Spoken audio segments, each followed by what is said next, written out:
Voici les 4 états de Bell, ce sont des 2 qubits. Celui qu'on connaît le plus, c'est ket phi+, qu'on a déjà rencontré de nombreuses fois, ce qui s'écrit ket 00 plus ket 11, divisé par le coefficient racine de 2, de façon à avoir un qubit ici de norme 1. On a une variante ici où c'est ket 00 moins ket 11, toujours normalisé. On a ket psi plus qui est ket 01 plus ket 10, normalisé. Et ket psi moins, c'est ket 01 moins ket 10, normalisé. Donc ces 4 états de Bell sont en fait des états intriqués.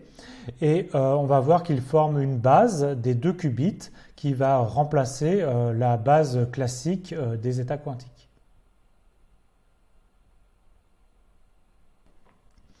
On a déjà vu plusieurs fois comment construire l'état de Bell ket phi+.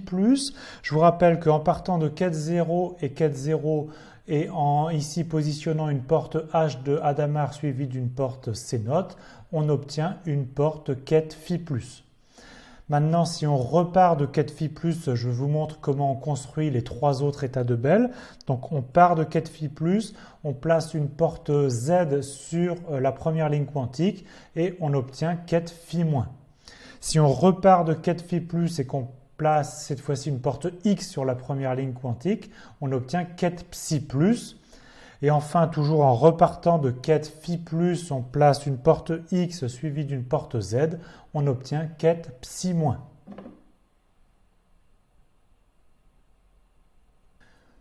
Pour les 2 qubits, on a les états quantiques de base qui sont ces 4 états ket 00, ket 01, ket 10, ket 11, qui forment en quelque sorte la base canonique des 2 qubits, c'est-à-dire que n'importe quel 2 qubits s'écrit comme une combinaison linéaire de ces 4 états, sous la forme ket psi égale à alpha ket 00 plus bêta ket 01, etc. On va voir qu'on a la même propriété, mais cette fois avec la base de Bell, c'est-à-dire les 4 états quantiques qu'on vient de définir. La proposition est la suivante. N'importe quel 2 qubits ket psi s'écrit de façon unique sous la forme ket psi égale à alpha prime ket de phi plus bêta prime ket de psi plus gamma prime ket de phi moins plus delta prime ket de psi moins. Alors les alpha prime, bêta prime, etc. ce sont encore une fois des coefficients complexes, mais ce ne sont pas les mêmes que ceux qu'on obtiendrait en écrivant ket psi dans la base canonique.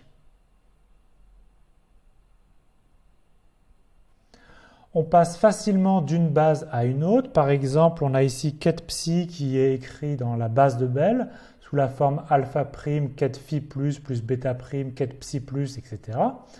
Tout simplement pour se ramener à une écriture dans la base canonique, on remplace ket phi plus par sa définition, ket psi plus par sa définition, etc. Et ensuite, on regroupe les termes en factorisant selon les états quantiques de base ket 00, ket 01, etc. Et on a la décomposition dans la base canonique. On peut aussi bien évidemment faire l'opération inverse, c'est-à-dire qu'on a un qubit écrit dans la base canonique et on veut vouloir l'écrire dans la base de Bell. Pour cela, on va tout simplement utiliser les formules de changement de base qui expriment ici chacun des qubits de la base canonique en fonction des qubits de la base de Bell. Donc par exemple, ket 00, c'est ket phi plus ket phi moins divisé par racine de 2. Peut-être la meilleure façon de comprendre la base de Bell, c'est de comprendre que c'est tout simplement l'image de la base canonique par un certain circuit. Il faut penser que les portes quantiques sont toujours des bijections et donc une base est envoyée sur une base. Et donc ici, la base canonique est envoyée sur la base de Bell par le circuit composé d'une porte H de Hadamard suivie d'une porte C0. Et je vous encourage à vérifier que 00 s'envoie sur ket phi plus, etc., à trouver la correspondance. Et donc une fois qu'on a compris ça, on voit que c'est juste un changement de base par une application inversible. Et réciproquement, comme un circuit quantique, son inverse, c'est prendre le même circuit mais le lire dans l'autre sens. Si on met d'abord une porte C0 suivie d'une porte H, eh bien on envoie la base de Bell sur la base canonique.